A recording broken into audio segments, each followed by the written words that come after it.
కార్యక్రమాలన్నీ కూడా చేస్తా ఈ ధర్మ ప్రచారం ఇవన్నీ మనం చేయటంలో భాగంగా ఇవన్నీ మానవుడు ఉన్నతమైనటువంటి స్థానాలకు చేరాలి అంటే మానవుడు ధర్మబద్ధంగా జీవించాలనేది ప్రధానమైనటువంటి లక్ష్యం.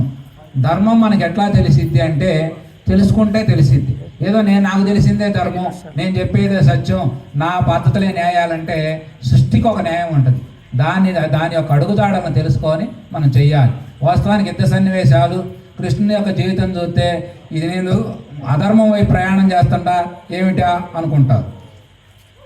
అలాగే మరి రాజసూయ యజ్ఞం చేసేటప్పుడు మరి ఈయన ఒక శిశుబాలుడు, మేనత్త కొడుకే అయినప్పటికీ ఆయనకి కృష్ణుడు చిన్నప్పటి నుంచి ద్వేషంగా మారి కృష్ణుడికి మరి ఆ యొక్క యజ్ఞానికి వచ్చినటువంటి వాళ్ళల్లో ప్రథమ ఆర్ఘ్యోపాధ్యాయులు ఎవరికి ఇవ్వాలి అనేటువంటి సందేహం వచ్చినప్పుడు ధర్మరాజు భీష్ముడిని అడిగారు, తాతయ్య ఎవరికి ఇస్తే బెటర్, ఎవరే మరి పెద్దవాళ్ళు ఎవరు ఇళ్లలో, ఎందుకంటే ఋషులు పెద్దవాళ్ళు, వేదవ్యాస మహర్షి దగ్గర నుంచి ఎంతోమంది పెద్దవాళ్ళు, ఎవరికి ఇస్తే మంచిదంటే భీష్మాచార్యులు చెప్పిన మాట ఏమిటంటే జ్ఞానంలో వృద్ధుడు, ఎవరు కృష్ణుడు జ్ఞానంలో వృద్ధుడు అంటే అంత పెద్ద జ్ఞాని,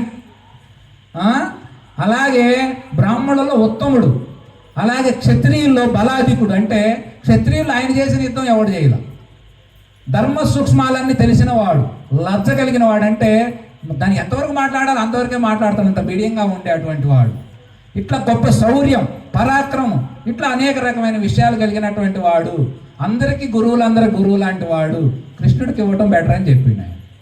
అప్పుడు ఈ శిశుబాలు లేచి ఆయన మీద ద్వేషభావాలన్నీ మరి బ్రహ్మాండంగా గుమ్మరిస్తూ ఉంటే అప్పుడు ఆయన చెప్పిండు, భీష్ముడు చెప్పిన మాట ఏంటంటే పాండవులు పాపం భయపడుతుంటారు, ఎందుకంటే మరి యజ్ఞం జరుగుతున్న మంచి కార్యక్రమాన్ని చెడు వాతావరణం వస్తే భయం కదా, భయపడుతుంటప్పుడు ఆయన చెప్పిన మాట ఏంటంటే వీళ్ళందరూ ఇంతే ఎగురుతురు ధర్మరాజా, కృష్ణుడు అనేవాడు వృష్ణ వంశ సింహం, అంటే వీళ్ళ తండ్రి గారిది వసుదేవునిది వృష్ణ వంశం, ఆయన పెరిగినటువంటి నందుడిది యదుకుల వంశం, అందుకే ఈయన్ని వృష్ణ వంశుడు, వృష్ణవంశ సింహము, వృష్ణవంశ శిరోమణి, యదుకుల భూషణుడు, వసుదేవుని కుమారుడు గనుక వాసుదేవుడు, నందుని ఇంట్లో పెరగటం వల్ల నందనందనుడు ఆయన ఇట్లాంటి పేర్లతో ఆయన పిలిచేవాడు.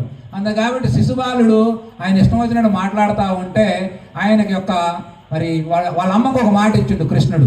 ఏమిచ్చిండు, వాళ్ళకి పుట్టుకతోనే ఈ పుట్టినటువంటి శిశుబాలుడు ఏం జరిగిందో తెలుసా, ఈయనకి 3 కన్నులు 4 చేతులు అంత వికృత రూపంగా పుట్టిన తర్వాత అందరూ జ్యోతిషులు అందరికీ చూపిస్తే వాళ్ళు లాస్ట్కి తెలిసింది ఏమిటంటే ఈయన ఎవరైతే ఎత్తుకున్నప్పుడు ఈయన అవయవాలన్నీ మారిపోయి మామూలుగా తయారవుతాడో అతని చేతులు ఇతను మరణిస్తాడని చెప్పారు.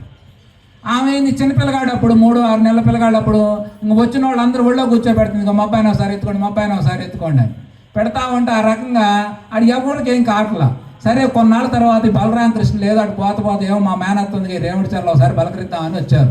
రాగానే పాప మా ఒళ్ళో ఉయ్యాల్లో ఉన్న పిల్లగాడిని తీసి కృష్ణుడు ఒళ్ళో పండబెట్టగానే ఆ పిల్లగాడిలో ఉన్నటువంటి 3 కన్నులు 3 చేతులు వికృత రూపం అంతా పోయి మనిషికి సావిగా వచ్చింది. అప్పుడు ఆమెకు భయం వచ్చింది, వామ్మో కృష్ణుడి చేతిలో మా మేనల్లుడి చేతిలో నా కొడుకు మరి దుర్మరణం చెందుతాడేమో, అందుకని కృష్ణ నీకు నమస్కారం పెడుతున్నా, చిన్నవాడివైనా నా కొడుకునేమనొద్దాను. అత్త నేనేమన్నాను, కానీ వీడికి 100 తప్పులు చేసే అవకాశం ఇస్తా, 100 దాడితే మాత్రం సంహరిస్తా అన్నాడు. ఆ ఒక్క ఎసులు వాడు ఇచ్చాడు మేనత్త కొడుకని.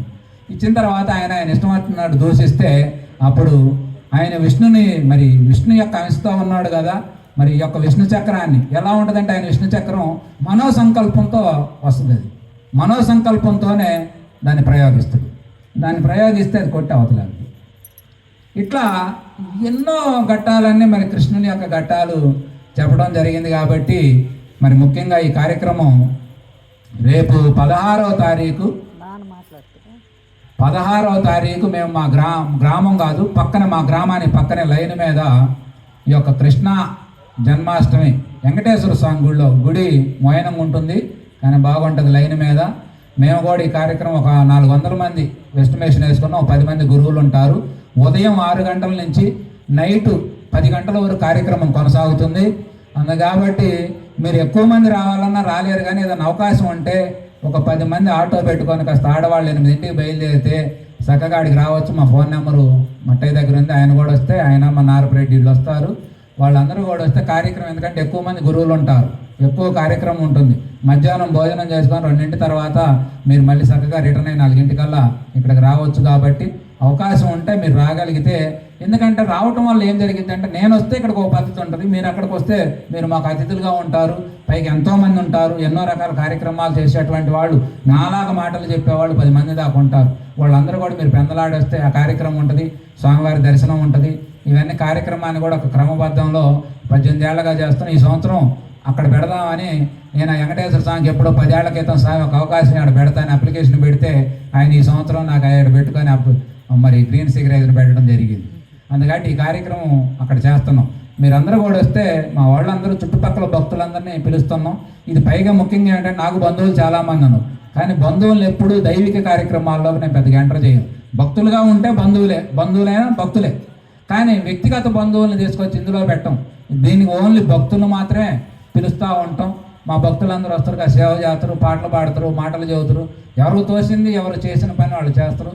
కార్యక్రమం కూడా బ్రహ్మాండంగా ఉంటుంది. అది ఈ సంవత్సరం అక్కడ చేస్తాం. అసలు వచ్చే సంవత్సరం నా ఉద్దేశం ఏంటంటే, ఏదో గ్రామాల్లో, మారుమూల గ్రామాల్లోకి వెళ్తాం, మనం ఒక 5,000 10,000 ఖర్చు పెడతాం, అక్కడ ఉన్నటువంటి వాళ్ళకి ప్రసాదం పెడతాం, స్వామి గురించి చెబుతాం, కాసేపు నామం చెప్పిస్తాం, ధర్మ ప్రచారం జరిగిద్ది, ప్రజల్లో మానసిక చైతన్యం పెరిగిద్ది. ఇలా పెరగటమే ఉత్తమమైన పనేమో.